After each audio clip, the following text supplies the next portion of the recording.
여러분, 지금 말도 안 되는 일이 벌어지고 있습니다. 2025년 11월 1일 경주 에이펙 정상회의가 막 끝났습니다. 21개국 정상들은 이미 출국했고요. 그런데 이게 무슨 일입니까? 인천공항 입국장에 지금 이 순간에도 수만 명이 계속 밀려들고 있습니다. 더 놀라운 건 이 사람들의 목적지입니다. 서울도 아닙니다. 부산도 아닙니다. 바로 경주입니다. 도대체 경주에 무슨 일이 있었던 걸까요? 그 답은 일주일 전으로 거슬러 올라갑니다. 10월 25일 스페인 마드리드의 한 명문 국제학교 학생 28명이 인천공항에 도착했습니다. 이들의 표정은 최악이었습니다. 선생님, 정말 한국이요? 차라리 파리나 런던으로 보내주세요. 학부모들은 학교에 항해 전화를 걸었고 학생들은 노골적으로 불만을 드러냈습니다. 그런데 일주일 후 인천공항 출국장. 이 학생들이 바닥에 주저앉아 울고 있었습니다. 우리가 완전히 틀렸어요. 진짜 선진국은 한국이었어요. 대체 7일 동안 무슨 일이 있었던 걸까요? 오늘은 그 충격적인 일주일의 기록을 스페인 국제학교 학생 다니엘의 증언으로 들어보겠습니다. 시작에 앞서 좋아요와 구독 눌러주시면 한국의 더 많은 이야기를 소개하는 데에 큰 힘이 됩니다. 안녕하세요. 저는 다니엘 로페즈입니다. 스페인 마드리드에 있는 산타크루스 국제학교 3학년에 다니고 있습니다. 저희 학교는 외교관과 기업 임원 자녀들이 주로 다니는 곳이에요. 150년 전통의 명문이라 자부심도 대단했습니다. 9월 중순쯤이었을 겁니다. 담임 선생님께서 교실에 들어오시더니 칠판에 한국 경주라고 적으셨어요. 순간 교실이 조용해졌습니다.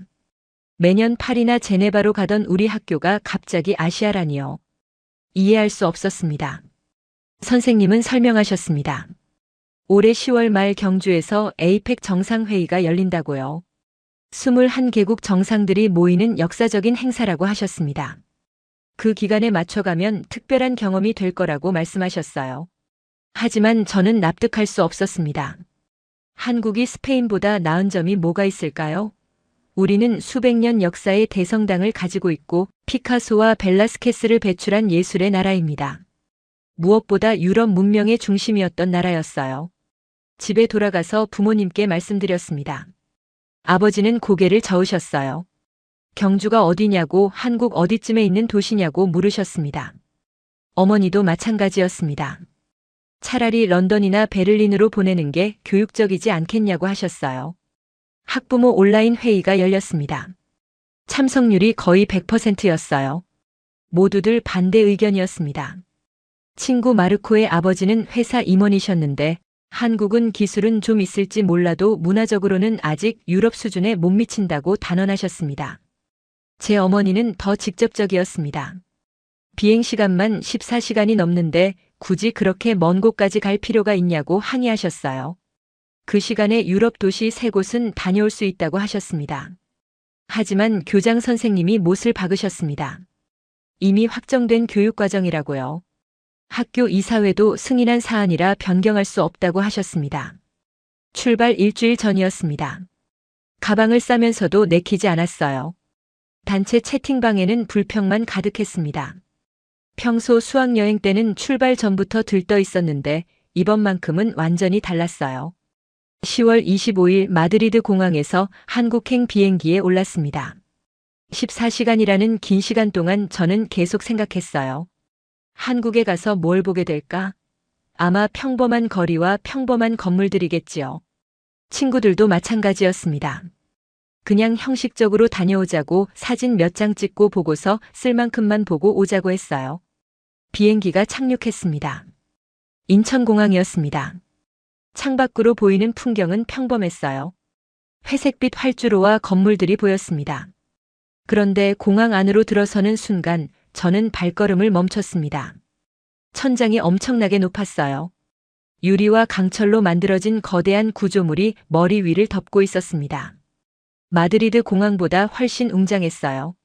아니, 제가 가본 어떤 유럽 공항보다도 현대적이었습니다. 바닥은 대리석처럼 반짝였습니다. 구석구석 먼지 하나 없이 깨끗했어요. 스페인 공항도 깔끔한 편이지만 이 정도는 아니었습니다. 입국 심사장으로 향했습니다. 그런데 놀라운 광경이 펼쳐졌어요. 사람이 없는 심사대가 따로 있었습니다. 기계만 놓여 있었어요. 저는 호기심에 그쪽으로 갔습니다. 여권을 기계에 대자 화면이 켜졌어요. 지문을 찍으라고 안내가 나왔습니다. 시키는 대로 했더니 문이 자동으로 열렸습니다. 채 10초도 걸리지 않았습니다. 유럽에서는 줄 서서 30분씩 기다리는 게 보통인데 말이에요. 심사관과 눈도 마주치지 않았습니다. 여권에 도장도 찍지 않았어요. 그냥 통과했습니다. 친구 마르코가 놀란 표정으로 다가왔습니다. 방금 안내 로봇을 봤다고 했어요. 흰색 로봇이 돌아다니면서 길을 알려준다고 했습니다. 화면에 스페인어도 있었다고 했어요. 짐을 찾으러 갔습니다. 컨베이어 벨트가 돌고 있었는데 여기서도 놀랐습니다. 우리 짐이 벌써 나와 있었어요. 유럽에서는 보통 20분은 기다려야 하는데 말입니다. 선생님이 말씀하셨습니다. 이제 공항 철도를 타고 서울로 간다고 하셨어요. 지하로 내려갔습니다. 지하인데도 밝고 깨끗했어요. 벽면은 하얀색이었고 바닥에는 노란색 안전선이 선명하게 그어져 있었습니다. 승강장에 도착했을 때 또 놀랐습니다. 전체가 유리벽으로 막혀 있었어요. 안전문이 설치돼 있었습니다. 마드리드 지하철은 개방형인데 여기는 완전히 밀폐돼 있었어요. 전광판을 봤습니다. 다음 열차가 2분 후에 온다고 표시돼 있었어요. 실시간으로 바뀌고 있었습니다. 정확히 2분 후 열차가 들어왔습니다. 소리가 거의 나지 않았어요. 문이 열리자 차량 내부가 보였습니다. 깨끗했습니다. 좌석도 바닥도 손잡이도 모든 게 반짝반짝했어요. 냄새도 전혀 나지 않았습니다. 열차에 올라탔습니다. 좌석에 앉자마자 느꼈어요. 편안했습니다. 등받이 각도가 딱 맞았고 쿠션도 부드러웠습니다. 열차가 출발했습니다. 진동이 거의 없었어요. 유럽 전철은 덜컹거리는 게 보통인데 이건 정말 부드럽게 미끄러지듯 움직였습니다. 핸드폰을 꺼냈습니다. 인터넷이 잡혔어요. 지하인데도 말입니다. 속도를 확인해 봤더니 놀라웠습니다. 영상이 끊김없이 재생됐어요. 30분쯤 지났을 때 열차가 역에 도착했습니다. 서울역이라고 안내방송이 나왔어요. 스페인어 안내도 있었습니다. 역에서 내렸습니다. 지하인데도 천장이 높고 환했어요. 사람들이 많았지만 질서정연했습니다. 아무도 뛰거나 밀치지 않았어요. 에스컬레이터를 탔습니다. 사람들이 모두 오른쪽에만 서 있었어요. 왼쪽은 비워뒀습니다. 급한 사람이 지나갈 수 있도록요. 아무도 시키지 않았는데 말입니다. 지상으로 올라왔습니다. 서울 시내가 눈앞에 펼쳐졌어요. 고층 빌딩이 끝없이 이어져 있었습니다. 유리로 된 현대적인 건물들이 하늘을 찌를 듯 솟아 있었어요. 마드리드보다 훨씬 웅장했습니다. 도로도 넓고 깨끗했습니다. 차선이 선명하게 그어져 있었고 표지판도 깔끔했어요. 차들이 질서 있게 움직이고 있었습니다. 저는 그때 처음 생각했습니다. 내가 뭔가 잘못 알고 있었던 게 아닐까? 공항에서부터 지금까지 본 모든 것들이 제 예상과 달랐어요. 한국은 제가 상상했던 것보다 훨씬 발전해 있었습니다. 호텔로 가는 버스 안에서도 계속 창밖을 봤습니다. 거리는 깨끗했고 건물은 현대적이었으며 사람들은 질서 있게 움직이고 있었어요. 친구들도 조용해졌습니다. 누구도 불평하지 않았어요. 모두가 놀라운 표정으로 창밖만 바라보고 있었습니다. 호텔에 도착했습니다. 짐을 풀고 방에 누웠어요. 천장을 바라보며 생각했습니다. 첫날부터 이렇게 놀랄 줄은 몰랐습니다. 그날 밤 잠들기 전 마지막으로 생각했습니다. 내가 한국에 대해 아는 게 정말 아무것도 없었구나. 다음 날 아침 호텔 식당에서 아침을 먹었습니다. 창밖으로 서울의 출근길이 보였어요. 수많은 사람들이 거리를 메우고 있었는데 이상하게도 혼잡해 보이지 않더군요. 각자 정해진 방향으로 일정한 속도로 움직이고 있었습니다. 식사를 마치고 선생님을 따라 지하철역으로 향했습니다. 오늘은 경복궁과 인사동을 둘러보는 일정이었어요. 계단을 내려가는데 사람들로 가득했습니다. 출근 시간대였으니까요. 스페인 같았으면 벌써 난장판이 됐을 겁니다. 그런데 승강장 바닥에 노란색 발자국 표시가 그려져 있었습니다. 사람들은 그 표시를 따라 두 줄로 서 있었어요. 50명은 좋게 넘어 보였는데 아무도 떠들거나 새치기하지 않았습니다. 마치 보이지 않는 선이 사람들을 정렬시키는 것 같았어요. 열차가 들어왔습니다. 문이 열리자 안에서 사람들이 쏟아져 나왔습니다. 밖에 서 있던 사람들은 그저 기다렸어요. 마지막 사람이 내릴 때까지요. 그제야 탑승이 시작됐습니다. 밀치는 사람이 없었습니다. 순서대로 천천히 조용히 들어갔어요. 저도 열차에 올랐습니다. 붐비긴 했지만 불쾌하지 않았어요. 아무도 밀치지 않았고 서로 공간을 양보하며 자연스럽게 자리를 잡아갔으니까요. 스페인 지하철에서는 상상도 못할 광경이었습니다. 두 정거장쯤 지났을 때였습니다. 노인 한 분이 타셨어요. 지팡이를 짚고 계셨습니다. 그 순간 제 앞에 앉아있던 젊은 남자가 벌떡 일어났습니다. 말 한마디 없이요. 그냥 손짓으로 앉으라고 했습니다. 노인분은 손을 저으며 괜찮다는 표정을 지으셨습니다. 하지만 젊은이는 이미 다른 곳으로 가버렸어요. 이 모든 게 5초도 안 걸렸습니다. 마치 정해진 규칙처럼 자연스러웠어요. 다음 역에서는 임산부가 탔습니다. 배가 상당히 불러 있었어요. 이번엔 두 명이 동시에 일어났습니다. 한 명은 여성이었고 한 명은 중년 남성이었어요. 서로 눈도 마주치지 않았는데 똑같은 행동을 한 겁니다. 누가 시킨 것도 아닌데 말이에요. 제가 놀란 건 이 모든 일이 너무나 조용하게 일어났다는 겁니다. 누가 칭찬하지도 않았고 받은 사람도 과하게 감사하지 않았어요. 그저 고개 숙여 인사하고 손 흔들어 아니라고 하는 정도였습니다. 당연한 일이라는 듯이요. 환승역에서 내렸습니다. 통로가 복잡했지만 표지판이 명확했어요. 색깔과 숫자로 구분돼 있어서 길을 잃을 수가 없었습니다. 화살표를 따라가기만 하면 됐어요. 지상으로 올라와 버스 정류장으로 갔습니다. 정류장에는 큰 전광판이 있었고 각 노선 번호와 도착 예정 시간이 실시간으로 표시되고 있었습니다. 147번 버스는 3분 후, 273번은 7분 후라고 나와 있었어요. 정말 3분 후에 147번 버스가 왔습니다. 오차가 전혀 없었어요. 스페인에서는 버스가 언제 올지 아무도 모릅니다. 10분 늦는 건 기본이고 아예 안 올 때도 있어요. 그런데 여기는 달랐습니다. 버스에 올랐습니다. 기사님은 정말 조심스럽게 운전하셨어요. 급출발이나 급정거가 없었습니다. 신호가 바뀌면 천천히 멈췄으며 출발할 때도 승객들이 자리를 잡을 때까지 기다리셨어요. 몇 정거장을 지났을 때 휠체어를 탄 장애인 한 분이 정류장에서 기다리고 계셨습니다. 버스가 멈추자 기사님이 버튼을 눌렀습니다. 옆문이 열리며 경사판이 천천히 내려왔어요. 기사님은 자리에서 일어나 직접 내려가셨습니다. 휠체어가 안전하게 올라올 수 있도록 도와주셨어요. 다른 승객들은 아무도 불평하지 않았습니다. 그저 조용히 기다렸어요. 2분쯤 걸렸을 겁니다. 스페인이었다면 누군가 화를 냈을 겁니다. 시간이 지체됐다고 짜증을 냈을 거예요.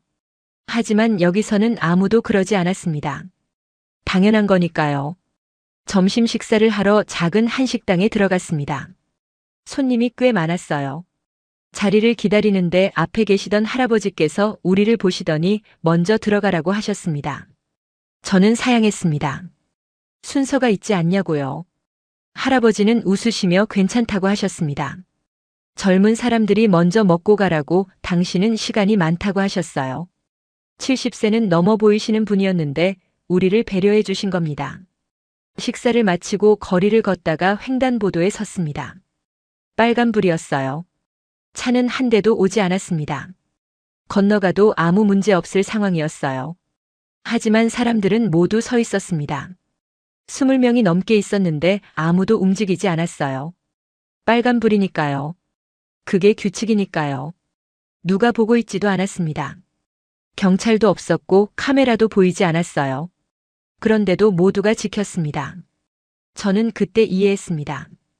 이건 감시 때문도 아니고 벌금이 무서워서도 아니라는 걸요. 그냥 그렇게 하는 거였습니다. 규칙은 지키는 거고 질서는 지키는 거였어요. 다른 이유가 필요 없었습니다. 오후 내내 서울 시내를 돌아다녔습니다. 명동도 가고 인사동도 갔어요. 사람이 정말 많았지만 혼란스럽지 않았습니다. 좁은 골목길에서도 사람들은 서로 비켜줬고 부딪히면 미안하다고 했으며 누가 떨어뜨린 물건이 있으면 주워줬습니다. 카페에서 쉬고 있는데 창밖이 보였습니다. 어떤 외국인 관광객이 길을 헤매고 있었어요. 지도를 들고 두리번거리고 있었습니다. 지나가던 한국 사람이 멈춰 섰습니다. 뭔가 물어보는 것 같았어요. 그 사람은 자기 핸드폰을 꺼내 지도를 보여주며 설명했습니다. 5분 정도 걸렸을 거예요. 설명이 끝나자 외국인은 연신 고개를 숙였고 한국 사람은 손 흔들며 가버렸습니다. 저녁 무렵 호텔로 돌아와 침대에 누워 천장을 바라봤습니다. 오늘 하루를 떠올렸어요. 지하철에서 자리를 양보하던 젊은이, 휠체어를 도와주던 버스 기사, 빨간불에 멈춰 서 있던 사람들, 길을 알려주던 시민. 이 모든 게 특별한 게 아니었습니다. 그냥 일상이었어요. 스페인에서라면 이런 일들이 뉴스에 나올 겁니다. 착한 일을 한 사람으로 칭찬받을 거예요. 하지만 여기서는 아무도 칭찬하지 않았습니다. 당연한 일이니까요. 그게 한국이었습니다. 셋째 날 아침 일찍 서울역으로 향했습니다. 오늘은 경주로 이동하는 날이었어요. 역사 안으로 들어서자 눈앞이 확 트였습니다. 천장이 아주 높았고 자연광이 쏟아져 들어왔어요. 공항만큼이나 넓고 현대적이었습니다. 대합실 전광판을 봤습니다. 경주 가는 열차는 9시 30분 출발이었어요. 지금이 9시 10분이니 20분 정도 여유가 있었습니다. 스페인에서는 30분 전에 도착해도 불안한데 말이에요. 시간이 되자 승강장으로 내려갔습니다. 플랫폼이 정말 길었어요. 끝이 보이지 않을 정도였습니다. 저 멀리서 열차가 들어오는 게 보였습니다. 하얀색 차체에 파란색 띠가 둘러져 있었고 유선형으로 디자인돼 있었어요. 깔끔했습니다. 열차가 천천히 속도를 줄이며 다가왔습니다. 그런데 놀라운 일이 벌어졌습니다. 열차가 정확히 표시된 위치에 멈춰선 겁니다. 문 위치가 승강장 표시와 정확히 일치했어요. 센티미터 단위로 맞아떨어졌습니다. 기관사의 실력인지 시스템인지 모르겠지만 경이로웠어요. 문이 열렸고 먼저 내리는 사람들을 기다린 후 탑승했습니다. 통로가 넓어서 캐리어를 끌고 다니기 편했어요. 제 좌석을 찾아 앉았습니다. 12호차 7번 가석 창가 자리였어요. 좌석이 상당히 편안했습니다. 등받이 각도가 적당했고 쿠션도 부드러웠으며 다리를 쭉 뻗을 수 있을 만큼 공간도 넉넉했어요. 스페인 고속열차도 타봤습니다. 나쁘지 않았어요. 하지만 이건 확실히 달랐습니다. 앞 좌석 뒤편에 작은 테이블이 접혀 있었습니다. 펼쳐보니 제법 컸어요. 노트북을 올려놓을 수 있을 정도였습니다. 콘센트도 있어서 핸드폰 충전이 가능했어요. 정시에 열차가 출발했습니다. 9시 30분 정각이었어요. 진동이 거의 느껴지지 않았습니다. 정말 부드러웠어요. 출발하는지도 몰랐을 정도였습니다. 속도가 점점 빨라졌습니다. 창밖 풍경이 빠르게 지나가기 시작했어요. 건물들이, 나무들이, 산들이 순식간에 뒤로 사라졌습니다. 핸드폰으로 속도를 확인해 봤습니다. 위치 추적 앱을 켰더니 시속이 표시됐어요. 280km였습니다. 그런데도 흔들림이 없었어요. 컵에 물을 담아놔도 흔들리지 않을 것 같았습니다. 스페인 고속열차 최고 속도가 300km 정도입니다. 하지만 그 속도로 달릴 때는 진동이 느껴져요. 소음도 있고요. 그런데 여기는 조용했습니다. 차장님이 지나가셨습니다. 단정한 제복을 입고 계셨고 저를 보시더니 영어로 인사하셨어요. 불편한 점이 없냐고 물으셨습니다. 저는 모든 게 완벽하다고 답했어요. 30분쯤 지났을 때 친구 마르코가 화장실에 다녀왔습니다. 정말 깨끗하다고 했어요. 스페인 기차 화장실과는 비교가 안 된다고 했습니다. 저도 가봤습니다. 정말 깨끗했어요. 냄새도 나지 않았고 휴지도 충분했으며 비누도 있었고 심지어 방향제까지 비치돼 있었습니다. 1시간쯤 지났을 때 터널을 지나갔습니다. 긴 터널이었어요. 몇 분 동안 계속 터널 안이었습니다. 그런데 신기한 게 있었습니다. 핸드폰이 계속 연결돼 있었어요. 인터넷을 확인해 봤습니다. 속도가 느려지지 않았어요. 영상도 끊김없이 재생됐습니다. 지하 터널인데도 말이에요. 시속 280km로 달리는데도요. 스페인에서는 불가능한 일입니다. 터널만 들어가면 인터넷이 끊겨요. 전화도 안 되고요. 터널을 빠져나오자 창밖으로 산이 보였습니다. 한국의 산은 스페인과 달랐어요. 바위산이 아니라 나무로 뒤덮인 산이었습니다. 울창했어요. 초록색이 진했습니다. 산 사이로 작은 마을들이 보였습니다. 빨간 지붕과 하얀 벽의 집들이었어요. 논과 밭도 보였습니다. 평화로워 보였어요. 1시간 반쯤 지났을 때 안내방송이 나왔습니다.